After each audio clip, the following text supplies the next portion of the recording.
Sledujete školské vysielanie TV Lúčik. Pretože keď si vyplachneme zubky sladkým čajíkom, tak sme si veľa nepomohli, pretože ten cukor sa nám opäť lepí na zubky, takže vynikajúco čistou vodou. A druhá možnosť je dať si, kde som to tu počula? Žuvačku, ale žuvačku bez cukru samozrejme. Existujú aj tie odbytky, ktoré sú jahodkové, aj takto nemá rád mentolu, tak môže aj jahodkovú, ale tu, čo je bez cukru, dobre? Žiaci prvého stupňa sa zúčastnili zaujímavej besedy s pani zubárkou.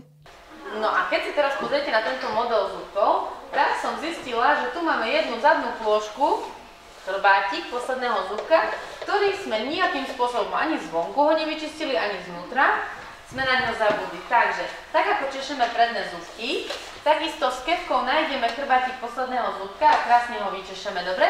Na to nesmieme zabúdať, lebo aj tam sa nám kľudne zubný kaz môže urobiť. Nie, že by sme si čistiť zuby nevedeli, ale aj tak sme sa dozvedeli veľa zaujímavých informácií. Aké najčastejšie chyby robili deti? No tak veľakrát majú možno nesprávnu techniku, alebo chcú si uľahčiť čistenie zubov elektrickou zubnou kefkou, ale tá nie je veľmi vhodná, pretože má tvrdé štetinky a má veľmi silné otáčky, takže si skôr môžu s ňou poškodiť ako pomôcť, takže bolo by fajn, keby všetci používali mäkkú kefku, lebo každý z nás si tie zubky vyčistiť vie, lebo má zdravé ruky, tak bolo by fajn, keby používali to, ale väčšina detí potom, keď si vysvetlíme správnu techniku, tak už pokračujú správne. Všetci sme s veľkým záujmom počúvali jej prednášku. Lupa sa nám slúži na to, aby sa nám pekne tá zubná kefka šmykala po tých zubkoch.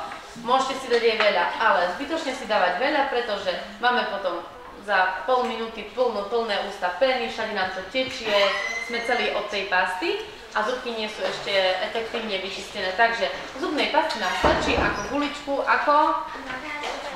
Vynikajúco, to už vy ovládate, výborne. Pani zubárka nám prezradila veľmi dôležitú vec.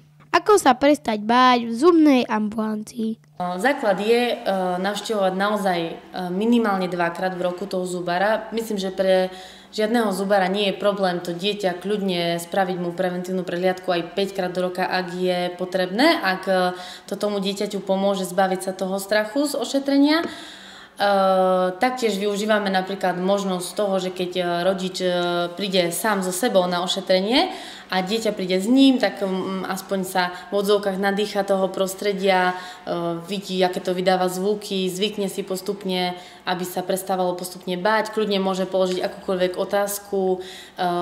A taktiež je dôležité, ale to už musíme my zubári zabezpečiť, aby keď to dieťa chce, aby som prestalo mať nejaký naučený signál alebo nejaký zvuk, aby to dieťa nestratilo dôveru, aby keď ja poviem, že prestanem, keď zdvihne ruku, aby som v tej sekunde prestala a keď to dieťa už má toho dosť, tak jednoducho prerušíme ošetrenie, dá sa vždy dať nejaká pastička, nejaká dočasná výplň a proste on musí byť šéf v našom kresle. A na záver nám pani zubárka prezradila svoje malé tajomstvo.